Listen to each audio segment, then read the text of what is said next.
Oh wow, there were a lot of little details in this trailer, enough that I felt compelled to make another breakdown video going over it line by line, scene by scene, and sharing my thoughts on it all, even though the next patch is real soon, and I could wait, but nope. Before I begin, can I just say how unbelievably rude it was of the Honkai Star Rail devs to show us their number one most beautiful character to date, only to tell us that we're not getting her, we're getting her child version instead of the unbelievably stunning goddess gracing our eyes. They're literally like, here's the best thing ever, but you can't have it. Literally, how rude. They did this exact same thing with Nahida and Rukkhadevada, and I've never forgiven them, but now it's happening again. There's just no way this lovely lady would make them less money than 3 small children, right? Right? Am I out of touch? Well, I guess there's nothing to be done now. I just need to make my misery over this situation known because I literally had to watch this trailer like 3 times before I could absorb any information because I was just so awestruck over Tribios. And she's not even for a banner. Well, anyway, let's begin breaking this down. This is a story from the distant past. Right off the bat, it appears that Tribios might be a Senadina XP, but I haven't actually played the new Honkai Impact 3rd plot myself yet. I just know of the plot involving them on Mars inside a giant supercomputer simulation, which high-key sounds pretty similar to what I suspect the Amphoreus situation is, and this could be a nod to that, but no guarantees just yet, just keep that in mind. There's also a reminder here that this is a story from the distant past, which has been mentioned to be thousands of years ago, though I'm not yet sure on an exact number. I've been looking for in-game dates and found 4930 in the Bath's management memo excerpt, which means this story happened at least 1170 light calendar years ago. This is a new calendar and not necessarily aligned with any of the other ones, so keep that in mind too. The era back then was named after gold. Okay, that is one heckin' big dinosaur. The story of the Dromas emerging from Janus' spine makes a bit more sense now that we know the land is basically one big dinosaur. The Dromas also have a recurring alchemical theme in the colours of the food they eat, as well as their stomachs being compared to alchemical workstations. My only question is, what is Janus walking on? And the era named after gold is the Chrysos era. And God still walked with mortals. This is the hand of Fegusa, the titan who controls water. We know now that Fegusa and Gerios had an eternal rivalry too. Interestingly, this titan is symbolized by a chalice and brings drunken merriment and joy to the lives of Amphoreus' people. According to a readable, they're also the one who made the Kremnoans drink pomegranate juice instead of blood. Their tears and sweat fell. The visual here shows Xerxes, the god of wisdom whose power infuses every plant, sort of a similar theme to Dendro in Genshin. Their material, the bow of thought, reveals that deep contemplation causes nearby plants to grow in these intricate patterns, and Xerxes is very fond of these. The figure standing at the base of the tree is most likely the romance titan Nestia, who was in love with Xerxes and would stand before them declaring their love. It even looks like there's a tiny heart. Interestingly, the text here seems to refer to the sky titan Aquila, who brought the rain. Granting the world dusk and dawn. So this is definitely Aquila, whose many eyes would open and become the suns across Amphoreus. Interestingly, there's a myth mentioned in a readable where Orynyx, the Evernight Titan, was jealous of Aquila's light, so they used gems to absorb their radiance and then turn these gems into 7 moons to light up the sky at night. Fegusa hated this, so they pranked Orynyx into falling drunk so they'd go to sleep and stop making more moons. Then, Talantin decided that the moons did not adhere to balance and they deleted all except the red and gold moon. Additionally, Aquila's voice of constellation explains that Aquila lost many of their eyes in the war against the Calamity Titans, explaining why it's now so dark outside the radius of Kephales's dawn device. Interestingly, the red and gold moons are again referencing the peak of alchemy, with these colours being used somewhat interchangeably to refer to the Philosopher's Stone or divine work. It's paralleled so many times, especially in the gold and red blood and the gold and red calyxes, etc., etc. But times changed, and calamity fell. Of course, referring to the Black Tide. Yanusopolis prayed to the Holy Maiden for a prophecy. The first thing I noticed in this scene was that the prophecy wrapped around her wrist reminds me a lot of Cyrene, whose arms are also wrapped in Amphoreus script with seemingly random letters. Again, this reminded me of Nanook, whose wrists are also wrapped up, and of course the golden blood situation shouldn't be overlooked. Please tell us how to return to those beautiful days of the past.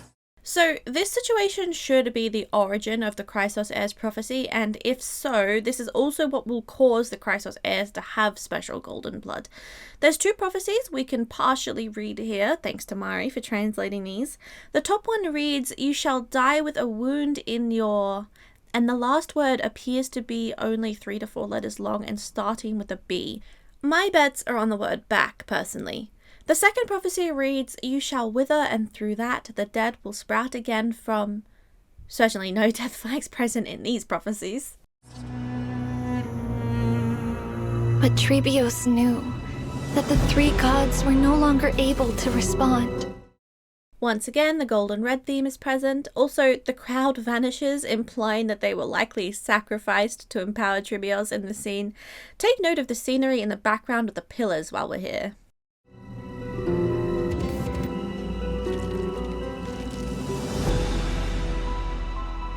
If the Titan who bears the world has already fallen in the flames of war.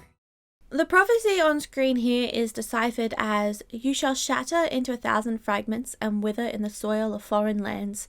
You shall have your final bath in warm and radiant gold."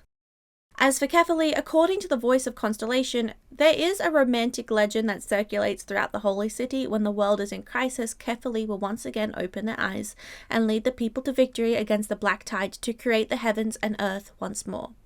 Most likely, Kephalli had attempted to fulfill this legend, yet had also fallen, and Tribios was extremely desperate for one last chance to save humanity. Then who will lift the torch and drive away the long cold night? So the text appears to be a combination of other bits of text we've already seen. It seems this is the time where Tribios stole the core flame of Janus and intends to use the gates to flee from one broken world into a new world. If there are countless of these worlds, then could it be that the Black Tide is traveling through them one by one, forcing Janus to open the gates to move everyone?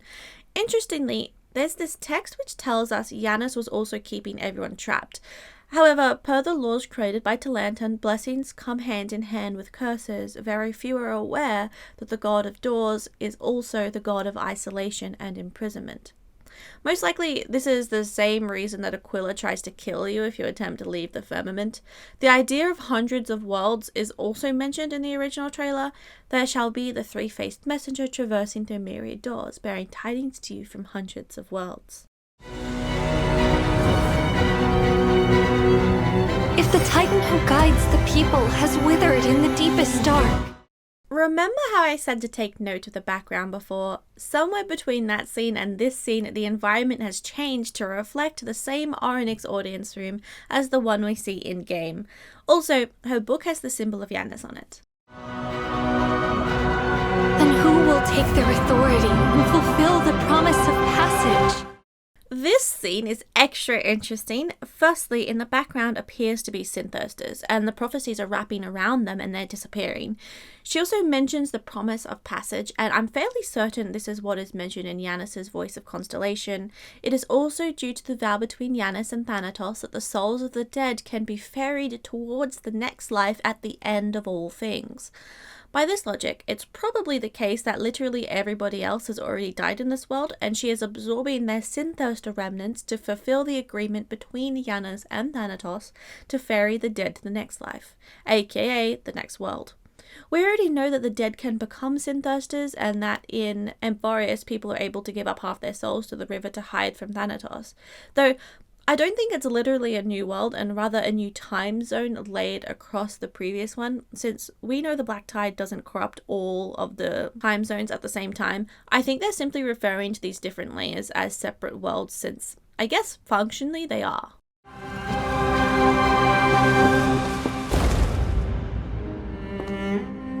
Humans will. I will. If the real Janus is dead, Thanatos is missing, and Tribbie is nearly exhausted, then is this their last reset? Did Tribios secure humanity one final attempt to flee from the Black Tide? Was this bargain the truth of their origin and finality cycle all along? A mere imitation of the real thing? If the Titans couldn't defeat the Black Tide themselves, then theoretically neither could the Core Flames, even if they all gathered together. This makes me wonder what the true goal is for gathering the core flames, because I initially thought they might be to trigger the origin and finality cycle and start over from scratch again, but it seems like Janus and Thanatos were sort of already doing that before. It looks like they'll really have to cleanse all of the black tide corruption and prevent it from returning, especially if Tribios' depleted power lacks the ability to eternally transfer everyone to a fresh world like Janus would have been doing. I will step through the first crossroads and sail toward tomorrow.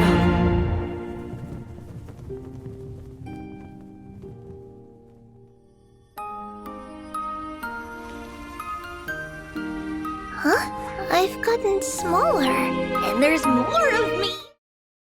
The Tribbie Keeping Up With video has a quote about this. The messenger departs from the land of prophecy, splitting herself into 1,000 pieces and setting off on her journey. You shall toil for the masses, bringing the news of deliverance to all domains. Go find those with golden blood, shatter the dimmest dark in this world, and walk towards the tomorrow where the stars gleam.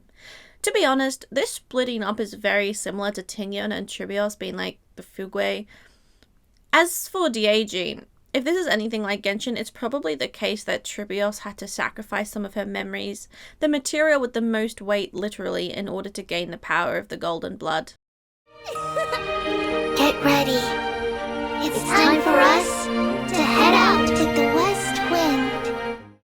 Note that this appears to be the same moment that the golden blood starts to flow again in the other trailer. There's been no mention of the eclipse so far, reminding us that this isn't really the full story and still just an epic, so we can't trust it to be fully transparent. I've explained before why the Golden River is controlled with the power of equilibrium, and how the equilibrium has a habit of returning the sun to the civilizations that lost theirs to nihility, so it stands to reason that this Golden River is most likely to Lantern's contribution to the prophecy, especially since the nature of being a Chrysos heir requires some kind of sacrifice to equalize the scales, if you will. Janus, Orynyx, and Lantern are all very close with each other, so it makes sense that Lantern would be contributing. Though, come to think of it, if all the Titans are already corrupted, then perhaps this Golden River is actually a corrupted form of balance that does more harm than good, similar to how the corrupted Nikador strayed from their own morals. Maybe the same can be said for the prophecy Tribios received. Toward the proverb revealed by fate. This reads, "You shall shatter into 1,000 fragments and wither in the soil of foreign lands." We know from the earlier script that I deciphered that this prophecy continues with the line, "You shall have your final bath in warm and radiant gold." Go, and seek the children of humanity with golden blood. It seems that all future scenes take place within Orynyx's Evernight and not within the bright light of Aquila or Kephaly, which makes sense because Aquila should be out of commission at the moment. With some extra context, it seems that the power of the Chrysos heirs flows from the previous doomed timeline, thus it could be the remnants of the Synthirsters consumed by the prophecy that is empowering them, especially if Synthirsters are like liquid memories discarded in the rivers, not unlike those echoes you can find within the Scale Gorge made from Rebirth Vidyadhara discarded memories. Like you, some will be trapped in the past. Some will bury time itself. Okay, this is interesting. While many of us expected the final Chrysos heir on the list in the first epic, Saridra, to be a Grisio XP, it appears she's actually a Fuha XP. I did not see this coming.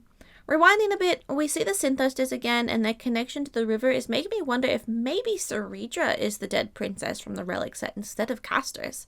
Fuha did have loose dragon associations, and there is a dragon eye featured here in this part of her scene, but for now I'm still leaning towards Castris for obvious reasons. Also, obligatory Blade's Eyes mention. All these immortals with split soul alchemical dragon mentions are getting awfully familiar. Anyway, the scenery appears to be sand dunes, so this might be the same location as the desert in the other trailer. We know now that Amphoreus does have a desert, but I can't help but wonder if maybe, just like in the Swarm disaster, the desert is the remnants of the destroyed civilizations. The idea of burying time itself suggests that Saridra is potentially removed from the influence of the Titan Orynyx, which makes me wonder if perhaps it is true that Amphoreus is a simulation. Then these desert ruins filled with the dead could be the real planet Amphoreus, and the version we know is a projected overlay using Titan powers. Then, I wonder further if perhaps the black tide is caused by the real world trying to destroy the simulation, sort of like a Matrix situation. I'm getting way ahead of myself, so don't take that idea seriously. Some will discard their humanity. Okay, this is huge. Getting a closer look at Hycelin's reveals that she does in fact strongly resemble May. But I was closely looking around for violins in Hoyo games and also found Chloe from GGZ. Now, I haven't played any GGZ, so I'm really vague on the details, having only read her story dialogue online and watched her boss fight, but my research left me a bit suspicious. Firstly, you may have noticed that while Fagusa is probably most similar to the Veracity, most evident in the connection to the whale and everything about interacting with the tide of the basin, which by the way is most likely her voice talking, Fagusa's themes are also very similar to the path of elation, with the cup and the water and the drunkenness and the calculated pranks. One of Aha's other themes is obviously plays and performances. According to the Cosmodesy event, we should be expecting one of their plays sometime soon on Amphoreus. And what do you know, Chloe from GGZ's story is all about the soul of a violinist being sealed into the body of a puppet then made to perform in the theatre, and it all has a very spooky, haunted vibe to it. Now, chances are this is all totally a coincidence, and the GGZ refs are usually limited to aesthetics and maybe a vague theme, but this is just something fun and a bit different to keep in mind if Hycelin starts getting theatrical and ghostly. Some will forfeit their life. Okay, more death flags, but don't panic because this is probably Thanatos shenanigans and not permanent. Synthirsters are walking dead and it's apparently uncommon for living people to be on Amphoreus anyways. Some will become utterly alone. We already know some of Phaedon's backstory being from Ides Elysiae, so that's probably what this is about, especially since the scenery looks similar. The black sword also looks similar to the one that was through Cyrene's chest. Come to think of it, the Eclipse Sword guy also used a black sword. Some will lose everything.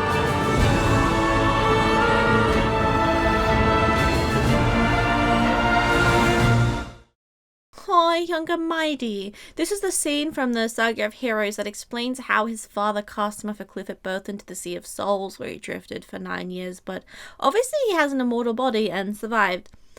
He looks a little older than 9 here, suggesting this could be a second scene, but I'm not yet familiar enough with all the details of Mighty's background to say for certain. I do know there is a scene where Mighty's mother Gorgo threatens to throw everyone into the river, so this seems like a common enough event for Kremnoans. Since Mighty's banner is soon and he has a lot of backstory hints literally scattered everywhere, I might consider looking into doing a video summary on him in the near future, especially because the red crystals and Fagusa blessed pomegranate juice are both extremely interesting to my alchemy loving soul. If that sounds fun, or you'd much rather me research another character instead, then let me know in the comments. Tribios, the first demigod, set out toward tomorrow. This reminds us that Tribios was supposed to be split into 1,000, but it's not clear if that is literally exactly 1,000 or just a really big number. Often these numbers aren't meant to be literal, so I can't say for certain. Until your calls break through the darkest gloom. Light calendar 3760, month of Evernight, Tribios, the holy maiden of Janusopolis, became the first to bear the core flame, seeking to quell the chaos that plagued the world. Light calendar 3870, month of freedom, humanity's flame chase journey officially began. Note the curious gap of 110 years between taking the Janus core flame and beginning the flame chase journey. It's unclear if it means there was a large gap between the prophecy and splitting into many children, or if it took 110 years for her to be established in the new world. I presume we will find out soon when we get her character stories. As for the video description, I'll break that down also. A dark bolt of lightning streaks across the sky. From the voice of constellation, it is said that Kefali abandoned their throne, ruling over all worlds, just to become a ray of light for the people of Okama. There is a romantic legend that circulates throughout the holy city. When the world is in crisis, Kefali will once again open their eyes and lead the people to victory against the black tide to create the heavens and earth once more.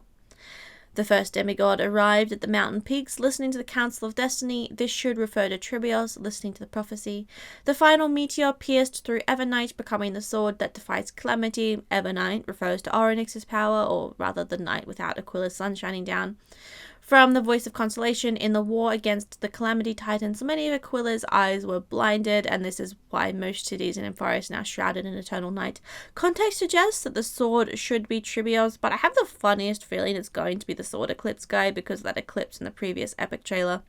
At that time, they were still waiting. They most likely refers to the Chrysos Heirs from context. Perhaps a chess piece biding its time. This may be either Ceridra or Phaenon. An after echo of a wave, Hycelins, a hem of a skirt not yet sewn, Aglaia, a gold coin with different faces on each side, Cypher, or a butterfly perched on a branch, Castorus, a paradoxical retort, Anaxagoras, a gentle warm ray of light, Hyacinth probably, a migrating lion, Mighty, an unnamed sword, should be either Phaenon or Ceridra depending on who the chess piece is. The Chrysos heir who opens the path, this is Tribios, of course. Your soul shall be sundered by divergent paths, taking new paths sunders her soul, which could also be why using the gates depletes her power. But Dawn will arrive. Dawn should be allowing the golden blood to flow through carefully who is holding the Dawn device. Alright, so that's the entire video broken down. A reminder again that this is an epic and thus probably not 100% accurate and definitely still missing critical details such as everything related to the eclipse and how the black tide even started. There's also still 2 shaded out Chrysos heirs whose forms are still to be revealed to us for the core flames of Georius and Talanton. Hyacinth is probably Aquila because we see her with a bird talking about the sky, and Orynyx is likely the target of Ceridra since she's meant to bury time, though we did see Anaxagoras with Orynyx's core flame, so who knows what will happen there.